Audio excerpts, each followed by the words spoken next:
A tradição cristã ocidental compreende o Evangelho e a mensagem elementar do Evangelho quase exclusivamente como plano de salvação. A oferta de perdão de Deus ao ser humano pecador. E esse plano de salvação é descrito basicamente em linguagem judicial, forense, jurídica. O ser humano é o réu pecador, Deus é o juiz, o diabo é o acusador e Jesus é não apenas o advogado de defesa, mas também aquele que cumpre a pena do réu condenado. No lugar do réu condenado, quem cumpre a pena é Jesus, por isso Jesus é o Salvador, Jesus é o Redentor. A salvação é a aceitação de Jesus nesse papel. A morte de Jesus na cruz, em lugar do ser humano pecador, garante o perdão de Deus e todos aqueles que aceitam Jesus como seu Salvador pessoal têm a promessa de ir para o céu após a sua morte, em vez de ir para o inferno. Céu e inferno são, portanto, dois conceitos muito emblemáticos desta compreensão de salvação. Mas quando lemos os evangelhos, nós percebemos que o eixo da mensagem de Jesus não era o céu e o inferno, era o reino de Deus. O reino de Deus é o coração da mensagem de Jesus. Inclusive, a mensagem de Jesus é chamada de o evangelho do reino de Deus. As boas notícias do reino de Deus, o que Jesus anunciou foi a chegada do reino de Deus. Arrependam-se e creiam, porque o reino de Deus chegou, o reino de Deus está próximo, o reino de Deus está perto, o reino de Deus está aqui, o reino de Deus está agora. Quando Jesus conversa com Nicodemos e diz que ele precisa nascer de novo, não é nascer de novo para ir para o céu depois da sua morte física, é nascer de novo para participar do reino de Deus. Por isso é que Jesus nos ensina a orar. Venha o teu reino. Pai nosso que estás nos céus, santificado seja o teu nome, venha a nós o teu reino e seja feita a tua vontade, assim na terra como no céu. Essa é a oração que Jesus nos ensinou. O reino de Deus está no coração da sua mensagem.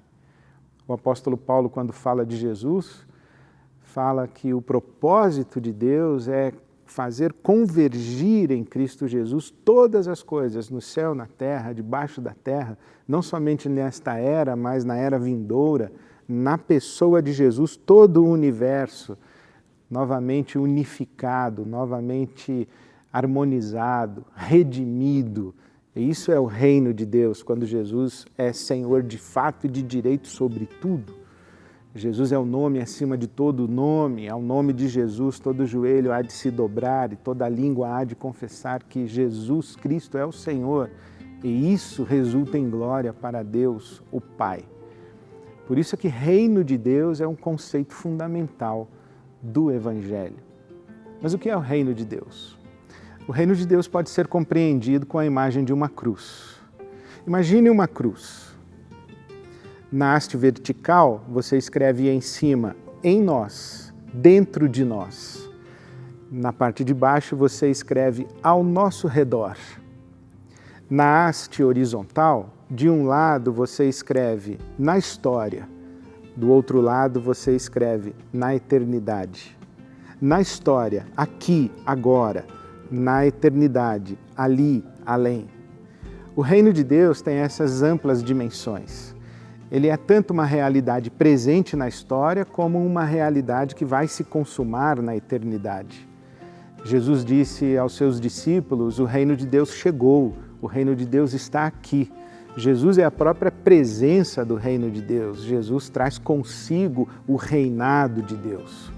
Ele diz aos seus discípulos, vocês verão o Filho do Homem agindo e os céus abertos sobre o Filho do Homem, de tal maneira que os anjos sobem e descem e vocês verão os sinais do reinado de Deus, da autoridade de Deus. O reinado de Deus que está presente na própria vida de Jesus. Mas também Jesus diz aos seus discípulos, quando estabelece a Eucaristia, a comunhão, o partir do pão e do cálice, o corpo de Cristo, o sangue de Cristo, Jesus diz, eu não tomarei mais deste fruto da videira até que eu esteja com vocês no reino do meu Pai. Jesus está fazendo referência ao reino consumado. Por isso é que se diz que o reino de Deus é já e ainda não. Já está presente na história, já está inaugurado na pessoa de Jesus, mas ainda não está consumado. Por isso é que é uma realidade também escatológica, o novo céu, a nova terra. Nós já pedimos a Deus que venha reinar, venha fazer a sua vontade aqui e agora, no tempo presente, mas nós sabemos que a vontade de Deus em plenitude será realizada apenas no novo céu e na nova terra. Isso é reino de Deus já e ainda não. Mas também o reino de Deus é em nós e ao nosso redor. Em nós, na nossa subjetividade, na nossa consciência, na nossa submissão ao Senhor Jesus. Por isso que Jesus diz, nem todo aquele que me diz Senhor, Senhor, entrará no reino dos céus, apenas aquele que faz a vontade do meu Pai. Isto é, cada ser humano, cada consciência, cada pessoa há que se submeter à autoridade de Jesus. O apóstolo Paulo diz, se com a tua boca confessares Jesus como Senhor, em teu coração creres que Deus o ressuscitou dos mortos, então serás salvo. Então a experiência da salvação é uma experiência de submissão à autoridade de Jesus. Cada um de nós, o reino de Deus em nós, o reino de Deus dentro de nós. Por isso que Jesus diz, não fique procurando onde o reino de Deus está, porque essencialmente o reino de Deus está em vocês, o reino de Deus está entre vocês. Esta dimensão, o reino de Deus está em nós, mas também ele está ao nosso redor. Por isso é que a autoridade de Jesus se manifesta sobre os espíritos maus, se manifesta sobre os elementos da natureza, se manifesta sobre as enfermidades, o corpo humano. Jesus anda sobre as águas, Jesus transforma a água em vinho, Jesus multiplica os pães, Jesus cura os leprosos, Jesus cura os cegos, os surdos, os mudos, os coxos. Jesus tem autoridade sobre o vento, sobre a chuva. Isto é, a vontade de Deus e a soberania de Deus é manifesta nos atos de Jesus que são visíveis. Quando os discípulos de João Batista vão perguntar a Jesus se era ele mesmo o Messias, Jesus responde, voltem e digam a João Batista o que os olhos de vocês veem.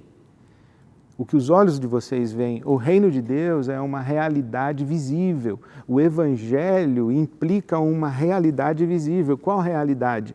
A manifestação do reinado e da vontade de Deus sendo feita aqui e agora. Se ainda não em plenitude e ainda não de maneira completa, mas numa dimensão muito profunda de possibilidade. Deus está agindo.